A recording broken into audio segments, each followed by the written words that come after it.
Okay, welcome to the Istra Guard, but what about the app? Um, I'm really not a fan of this Forteller app. Um, this You have to select the thing first, and then you have to scroll. And there's, for example, for campaign 2, select random story. Uh,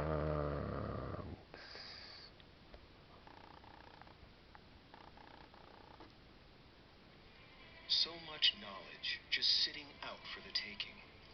You know Yuri wants to leave, but a single book might unravel the secret of the speaking stones.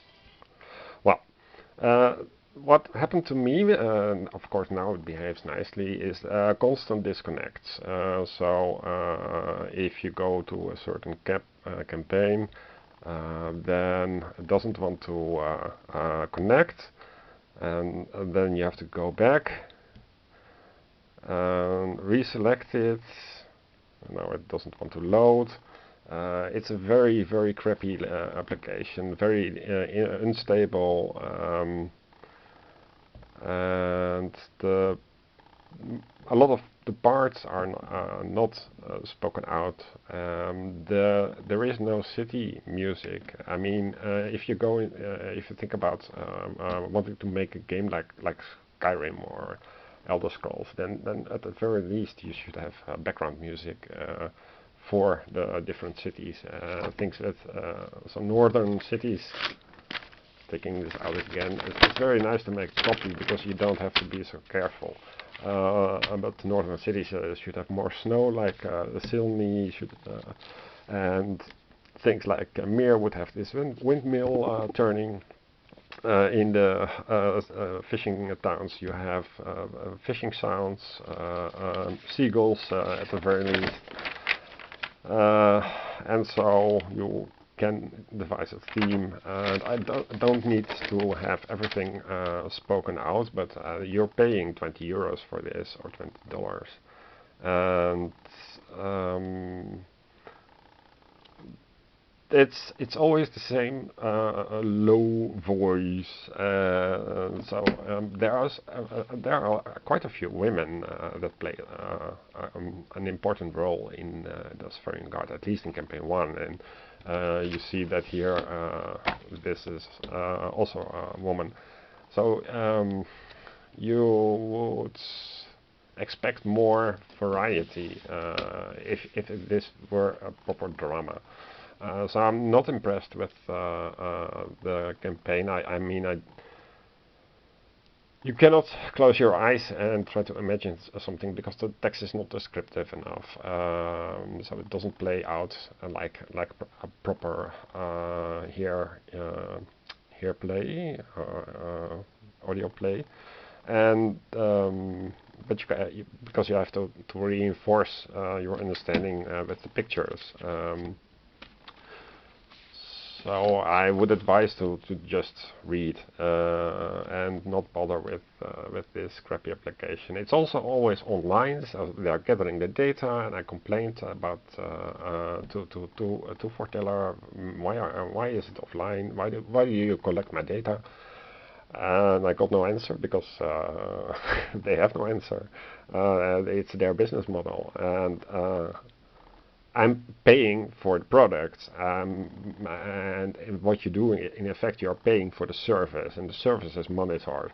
So it's never your property. If you go offline, there is no, if you as a guard, they take it away from you, and that is against everything that I hold, that I attach value to. So I cannot recommend as Guard Forteller. So that's I think all I have to say about the the Forteller app. Don't do it. Even if you do it, then you have to look at pictures. Then there is some talk about how can we make the game less dull. So let me introduce to you fast travel. Fast travel starts every campaign, same thing. So you place, you start here, and let's say you're not allowed for yourself as a mod to fast travel to Silny just because you know the city is here, and the rule is that you have to travel to an orange node around the city first, and then you can fast travel from here on out. That means that if you are, for example, here in the north and you work in Silny, yeah, so if you were not in Silny, then you cannot fast travel to Silny. But if you first went to Silny, then you can always fast travel to Silny.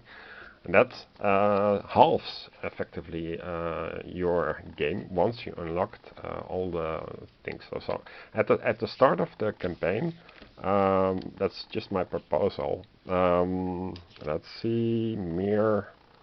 Where are you? Here, and Vunos is here, Osdor is here, and Strofa. Strofa, where are you? Strofa, and Stras. That's a fort. Reba, and Istra. So it makes the most sense to say that you start the game like so, and that you can fast travel. So you can you start at now 30, for example, then you go to Silny, then put this away into the box, and this opens up the map in a dynamic way. That makes, for me, it's more attractive, and I know the things that I have to unlock because there are these symbols on them.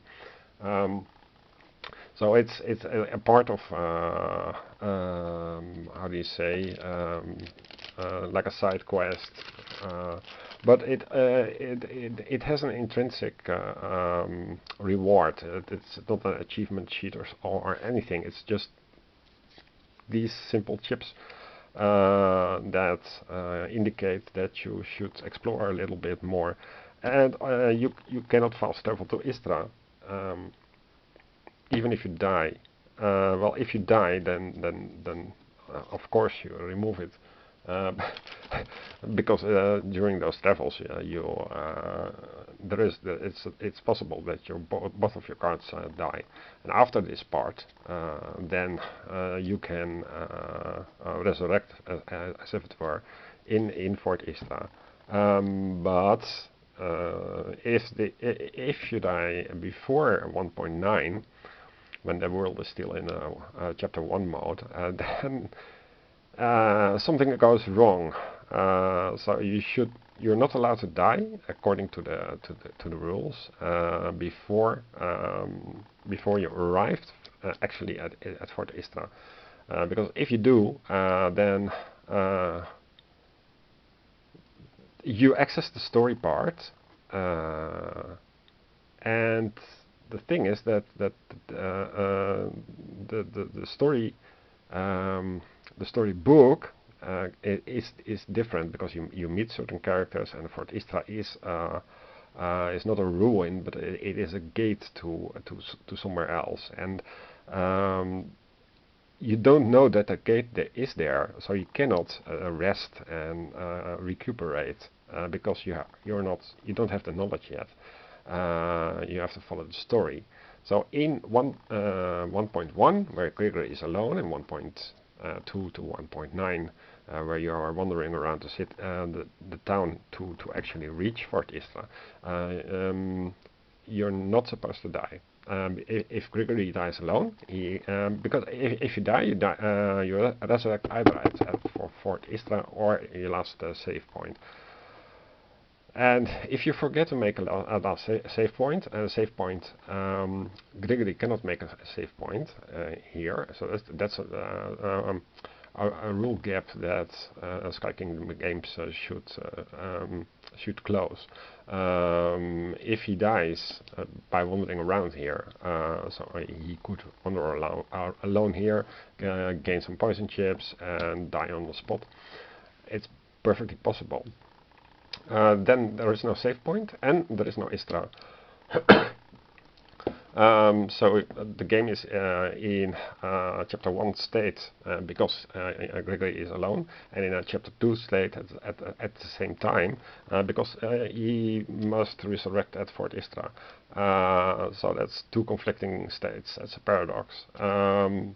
This is one of the many things that should be fixed, but keep in mind that you are not allowed to die here. You're not allowed to die here. So if you're low on health, for example, then you should immediately go to a town and book a place at the inn.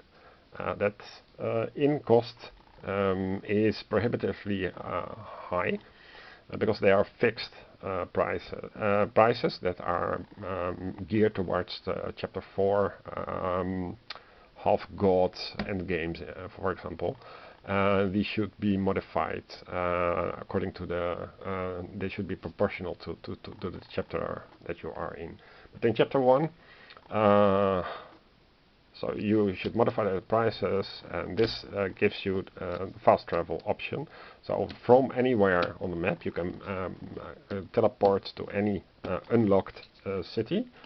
That halves more or less your backtracking risk. So you can just go to somewhere, go mine or go fish, and then teleport back. And it's also thematic because you are discovering gradually the map of the city. And so it's no longer the static know everything without the mountain range names. So I hope you like that explanation. It was a little bit short maybe. I'll illustrate it with a gameplay